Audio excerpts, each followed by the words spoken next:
So this is Hunter College, as you know, some of you probably well recognize this overpass that we have and looking towards the Chrysler Building. Yes, we are a graduate program, one of about 35, I think, or maybe by now 36 graduate programs situated within the school that is traditionally an undergraduate school, which actually makes us really very much part of the organic evolution of graduate studies, right? And it's based on a lot of the undergraduate humanities programs. In the case of the MA in Translation and Interpreting, it's very much right out of the context of uh, really quite a broad spectrum of foreign language studies programs at the undergraduate level. And some of the students studying in foreign languages at Hunter do come up to do the master's in translation and interpreting. Um, again, a bit more contextualization so you know what it is, what in the first place the field is before we decide how it is that you might want to consider taking a graduate degree credential in this field. So the reality check for me is that there's no need for me to sell foreign languages or translation or interpreting to you all as a pursuit. Okay, so if you think of it as a pursuit, something that you do in the same way as you might choose to do music or theater or astronomy. It's something that is close to your heart that you practice, and that, by the way, hold that thought because that now has become important, right? It's an important value proposition in what we do. It's very easy for us to forget that when we're thinking of, oh, you sign on to a degree program and what you get at the end, and we think, we are a very outcome oriented society, right? We think of how we go out there, we decide to commit to something, especially when financial investment is involved. You almost you think in terms of purchase, right? And our economy encourages us to think that, when you click a button and you purchase something. But let's start with pursuit, right? This is what brings you all into this room. And in that sense, translation and interpreting as a field, unlike other fields, generally when we have students come to us, we don't have to introduce and explain what it is, right? You kind of know what it is, and that's why you're here already. It's kind of by self-selection.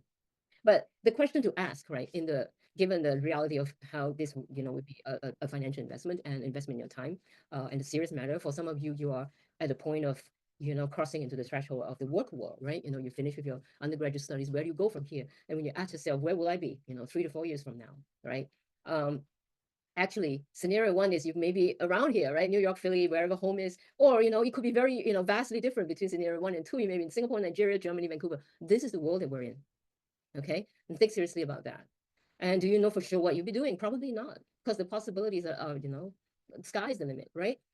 So for some of you, you may have already set a pathway and some kind of quite firm track as to what you're pursuing and what you want to do. For others of you, and that's how things are. On one level, personally, we know what our core values are, and people that are important to us. Way of life is important to us. But in terms of what we might do for a living, what we might do to pay the rent, those are two separate questions, right? Some of us who are lucky can integrate those, but sometimes it may take some years to integrate the two, right? So in any case, right, this is a question that certainly I want for you to be thinking about. Whatever it is, right? When you think about languages, we are here about language, and that's why we're in this room together, right? Well, you need your languages, whatever it is that you may do, whether you know or not what you'll be doing, for sure. You bet. Okay, then you will need your languages, and of course, intentionally, we're saying languages in the plural. But why get a Hunter MA degree in translation and interpreting? Okay, so that is the narrow question, in this bigger headspace that we're in. So you learn about and how to serve language interpreting in the 21st century. That's what really, if you have to put a few words to what this course of study would be. Yes, it's not. No, this is not a program for you to get better in English, or improve your Spanish, or improve your French, or your Chinese. Of course, you'll be improving languages, but that itself, right, doesn't cover the program. This is a program in which you actually learn about translation interpreting in the real world of services and practice in the 21st century. Okay. So, a bit about the history, right, of how translation interpreting even come to be an industry sector, right? So if you look at, not too far, just between 2008 to 2020, right, you see that there are certain things, certain, if you like, inflection points, right? So there was a financial crisis in 2008, all right, and that kind of, in some ways, sets off what is now the current, there are different ways to put it, right? But basically, globalized freelance model of work with the workforce opening up, and there's less of a model of, and you hear about it, with politicians talking about, the loss of that, that brick and mortar, that, lifetime job where, you're covered to the end and you retire, you get a pension. So, but of course, with that too is the new imaginary of how you craft a profession for yourself. And translation interpreting actually is sort of is a coincidence, right, of different things. So you have globalization, you have, you know, the world becoming smaller, and you have a lot of international trade. And with that is also the realization in the global north, where traditionally we're very much monolingual in English, that actually things have to be translated. Things, you know, that we should be, you know, multilingually reaching the world economies. And that's how it all happened. So, and with that, of course, is vast advances in information technology, in mobile phone technology, right? You know, with the fiber optics, and then, you know, and the rest of it just keeps going. And today, of course, right, you know, your mobile phone is the very symbol, you know, of globalization, and of how, you know, you are not just one language, one people, and, you know, one community, but, you know, you are in global multilingual communities. So globalization, digitalization, and then the hyperconnectivity that this brings about, and which is why now the norm is actually multilingual consumption rather than, you know, monolingual within your own community, right? So I don't know how many of you actually have completely switched to you know, to online shopping only, right? When you think about online shopping, you think of all of the contents, you know, and the almost infinity of products and services, right, that have to be localized, that have to be put in platform economies in order for us to even have any transactions at all, right? And that's how, you know, that's what again accounts for the need for multilingual processing. Um, and then of course, then we have the, you know, some of these things that we didn't prepare for, right? You have COVID, but actually with COVID, it actually gave us that almost that extra jump start, right, to definitively a what is called a new knowledge economy. So these are buzzwords, you know.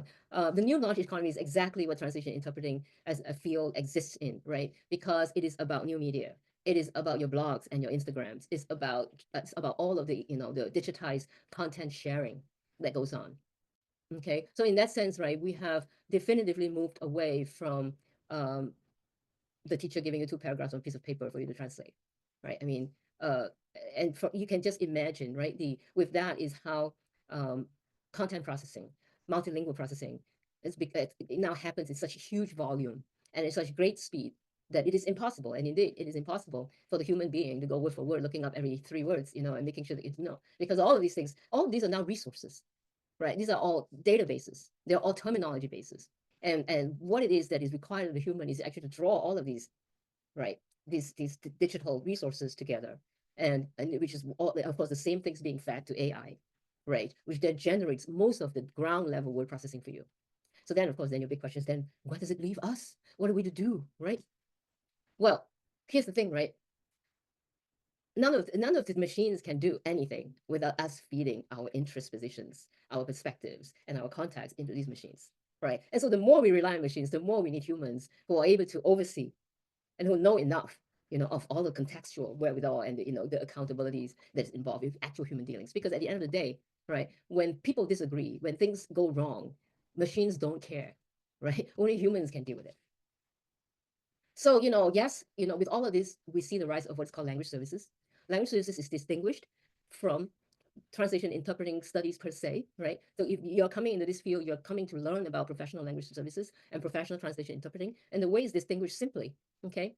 Simply between, you know, if you want to distinguish between what is translation studies versus what is professional translation and interpreting, basically is in professional translation interpreting, the focus is on non-invested, uh, so-called neutral positions servicing. Okay, so that the interpreter and the translator is without interest, right? I know it's kind of paradoxical when you think about it, because we all love our languages. We dig translation. You know, we like to really get involved, and we want to, you know, we translate, you know, to flesh out, right, the full, you know, the human dimension, you know, the drama and, you know, the beauty of the source language and the source world. But here, actually, translation interpreting is actually more focused on the target language and on your delivery, right? And so, of course, most of the stuff that is generated into, you know, for translation interpreting into this wall of monetized language services involve material that has nothing to do with the translator or the interpreter, right? So the translator and interpreter is definitively a third party, right? A disinterested third party. So with that, right, with the rise of language services, and then with the technologization of how these services are being provided, you know, the processing and production process of it, all of that, right, leads us to a focus on not translation interpreting, but rather localization. And that's how localization comes into the picture. So nowadays, you will see that some of the programs across the country, and this program, it takes a long time to do any change, right, to the program. But you see some of the private school programs have actually renamed their programs as translation, interpreting, and localization. And there are even degree programs that focus entirely on localization. Okay. And at Hunter here with the Mati program, you will learn about localization. But we don't right now we don't believe in that kind of over specialization in this, because we believe in a holistic understanding, right, of the practice that is language centered. And this is what it is. What we're talking about this field is that it is a field that addresses industry needs and content, multilingual content needs that is language centered, right? As opposed to, if you go do fashion merchandising, right?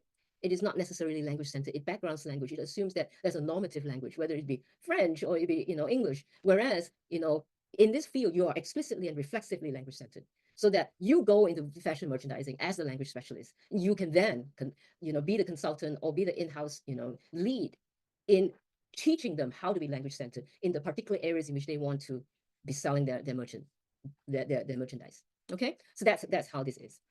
Okay, so in a word, we are what Mati is about multi-languaging in globalized economies, right? So you have program resources on one hand, and we are also concerned with goals and outcomes. I don't know why this thing disappeared from here. Maybe it's just being blocked. Okay. If you look at this, right, with the program at the center, Hunter Marty at the center, right? People come, and the given is that you have your hard skills to some level. Of course, you'll be honing these hard skills, right, in your languages, and you explore machine translation, localization, and the tech tools involved in linguistic processing. And you develop a fluid worldview, right? You come together as a community of practice, students and professionals dealing in different languages and different contexts of human affairs, right? Social culture contexts. And that actually translates into good market sense. You need that good market sense, that market sense that is about multi-languaging, right? That is not about a default to a dominant normative, or default into unconscious usage of language where we say, oh, this person sounds about right, or yeah, this sounds idiomatic, but you can't explain what it is, right? So we want to develop those those hard skills, and from there turn those skills into the soft skills of contextualizing, of the nuances, playing with the space of interlingual melding.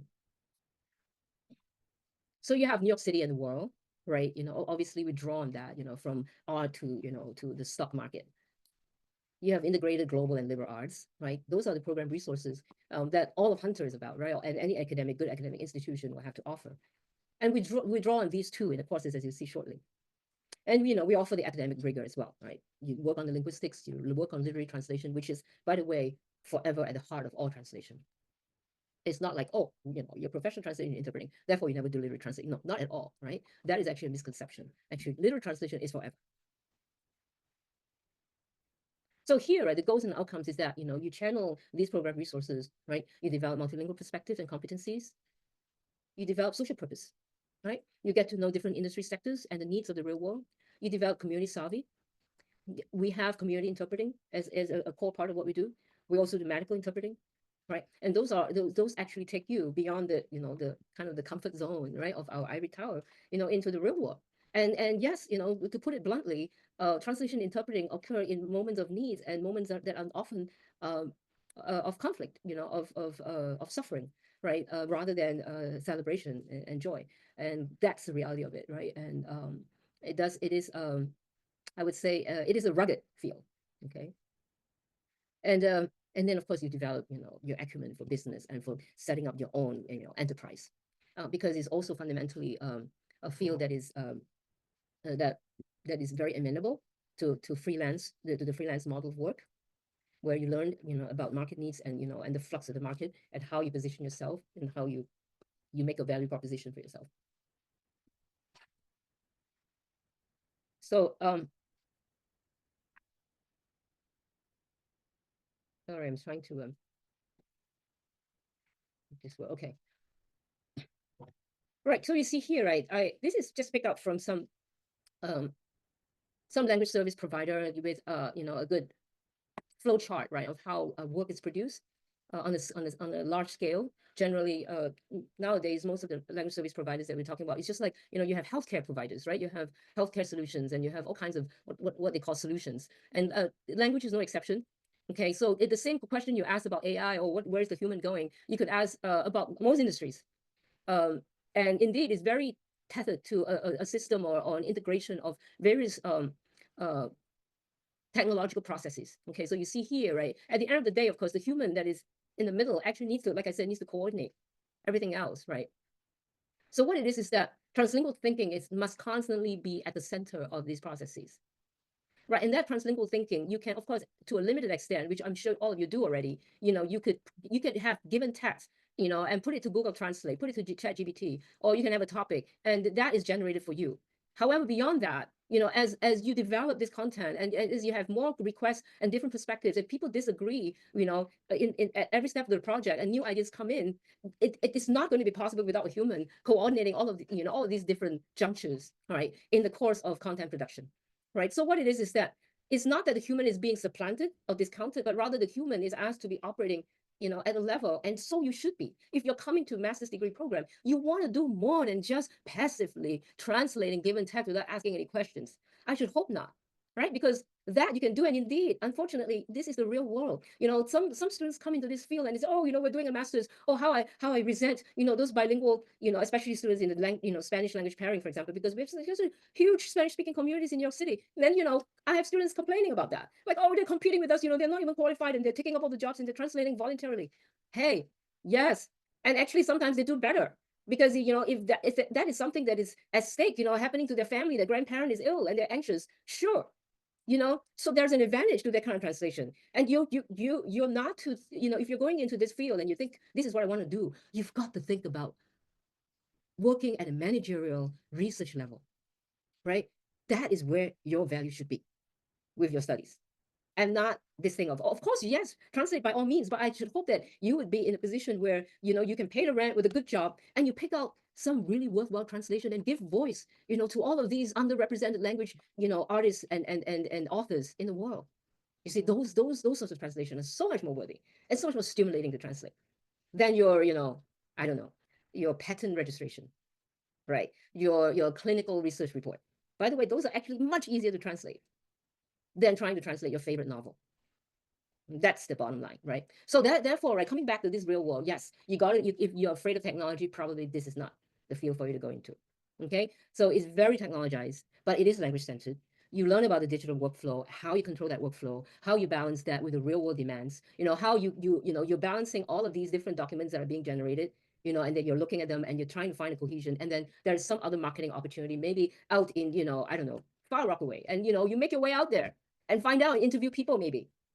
I'm just randomly, right, coming up with a scenario where, in fact, the real world, the everyday real world, that AI, could not be trusted, okay, to pull into the ongoing development of content in the digital world. That's where you come in, right? And of course, taking ownership, being accountable. Those are the things that we need you for.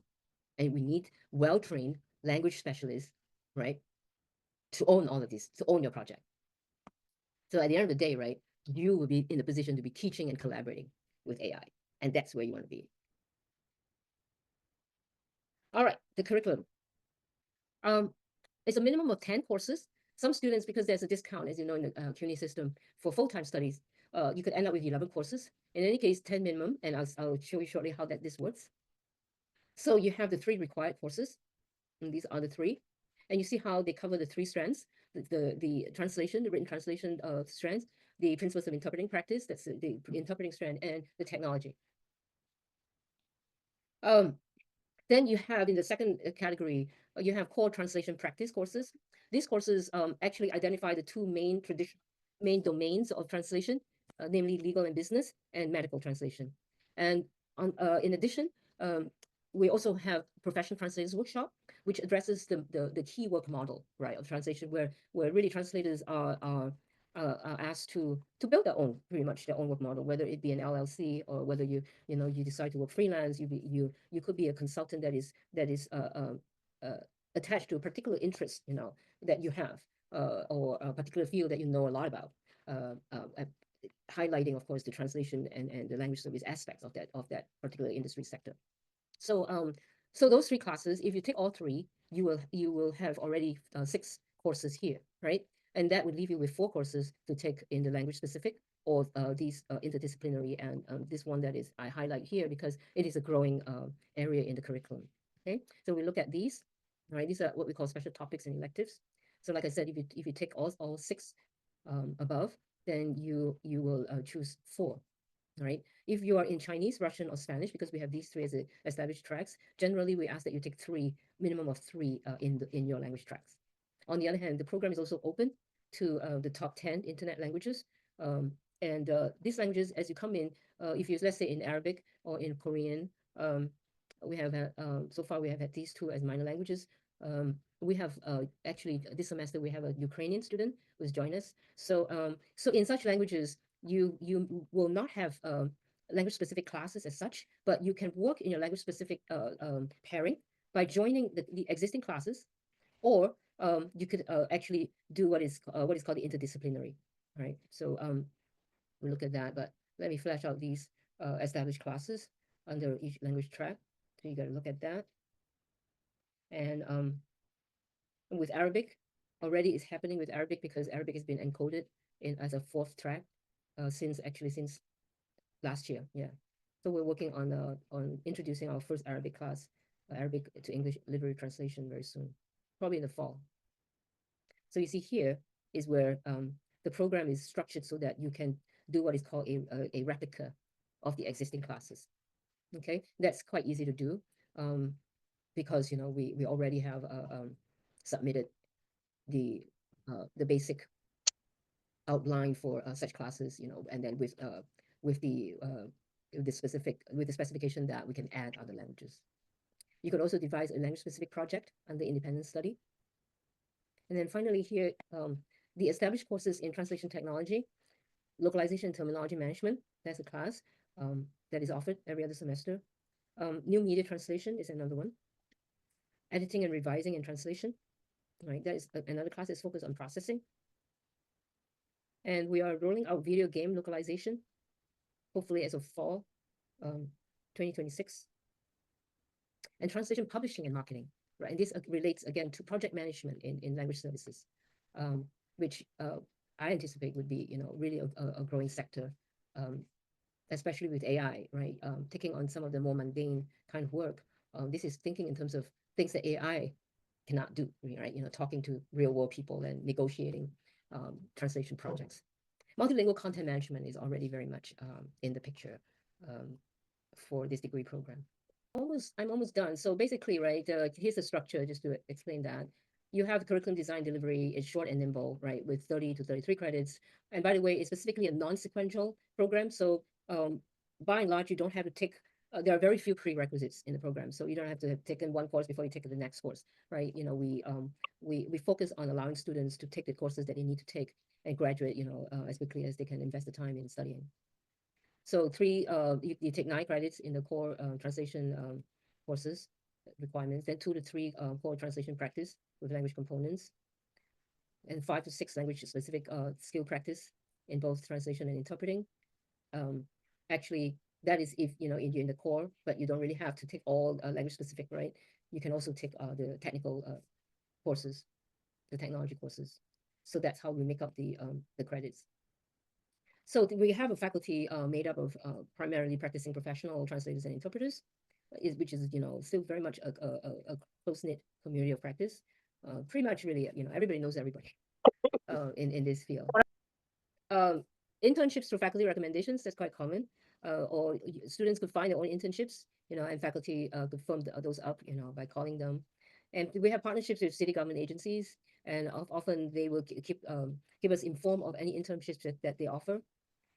And sometimes language service providers, unfortunately, not as much, because language service providers are very profit oriented, and they do tend to exploit the vast freelance, and quite unregulated freelance market, unfortunately. Industry networking through US-based professional organizations, and certainly you will learn about those, and you can be engaged in them from day one. Potential interaction exchange with universities abroad, we're constantly working on that, and certainly we take it from students too that may have recommendations as to connections that we build. J-term, summer intensives, competitions, and such other ideas that that have been brought forth to the program. We are continuing to work on them, and certainly those things will happen as the program grows. And so with that, we come to the end of this. If people have questions,